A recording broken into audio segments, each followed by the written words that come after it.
Good morning, sir. Good morning, friends. Thank you for the opportunity given to me. My name is Marvia Suxian. Here I will present material regarding the application of silica pectin membran, which I took from the Journal of Mutia Elma and Friends, University of Lampung, entitled Application of Silica pectin membran for Brackish Water Desalination.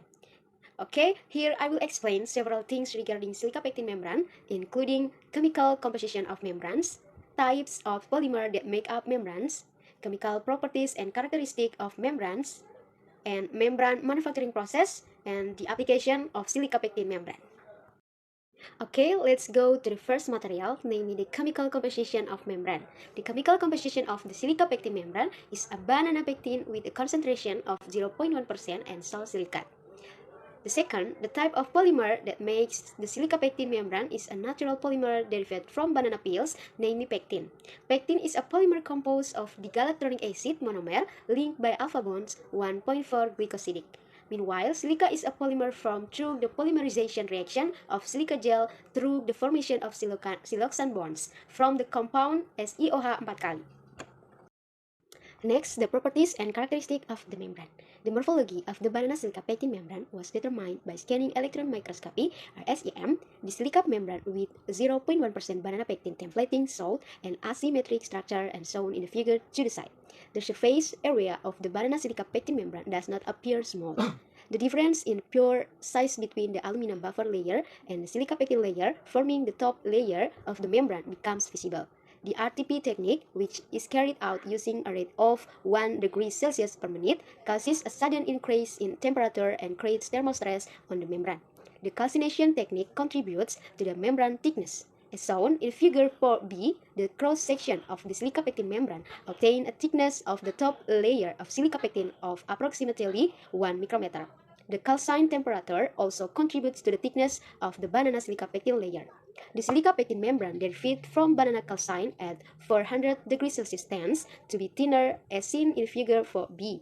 This is likely caused by evaporation of solvent such as ethanol and water, which are trapped in the silica matrix when calcined at 400 degrees Celsius and cause the layer to become thin. The silica pectin membrane from banana peels in the study was thicker than pectin from apples, measuring than small 1 micrometer. Next, I will explain the process of making membrane, which consists of several stages. First, make the solution. Mix 20 ml of ethanol solution with 18.66 grams of tetraethyl orthosilicate solution. Drop at 0 degrees Celsius in a Scott bottle and stir using a magnetic stirrer for 5 minutes. Next, add the nitric acid 8.07 gram and stir for 5 minutes at 0 degrees Celsius. Next, the solution was a reflux for 1 hour at 50 degrees Celsius. And then ammonic acid solution was added drop by drop the reflux for 2 hours at 50 degrees Celsius, and the solution was measured using a pH meter before mixing the salt with carbon template from banana pectin. Banana pectin with a concentration of 0.1% was dissolved in 6.3 grams of glycerol at a temperature of 60 degrees Celsius with a rotation of 600 rpm for 20 minutes. Silica salt was mixed with pectin solution for 45 minutes at 0 degrees Celsius. The second process is the coating and calcination process, preparation of silica pectin membranes as described in the previous section.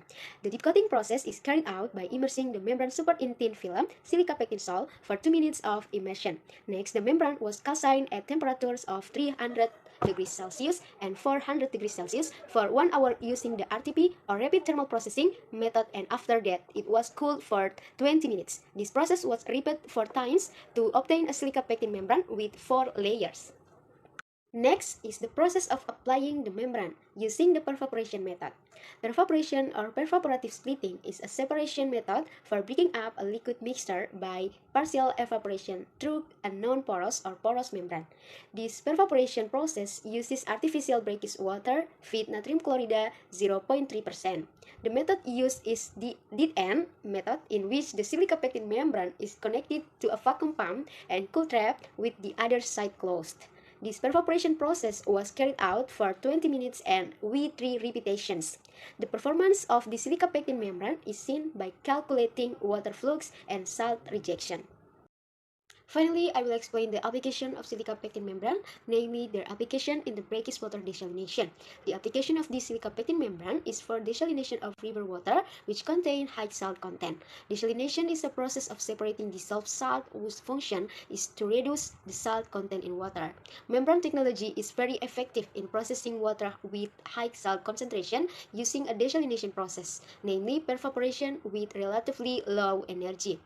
The performance of the banana silica pectin membrane was carried out using the desalination method via a PV process or perforation process using artificial brackish water. Can be seen in the curve on the side. So performance, the two silica pectin membranes are the best at a calcination temperature of 400 degrees Celsius. That's all my presentation today, and thank you.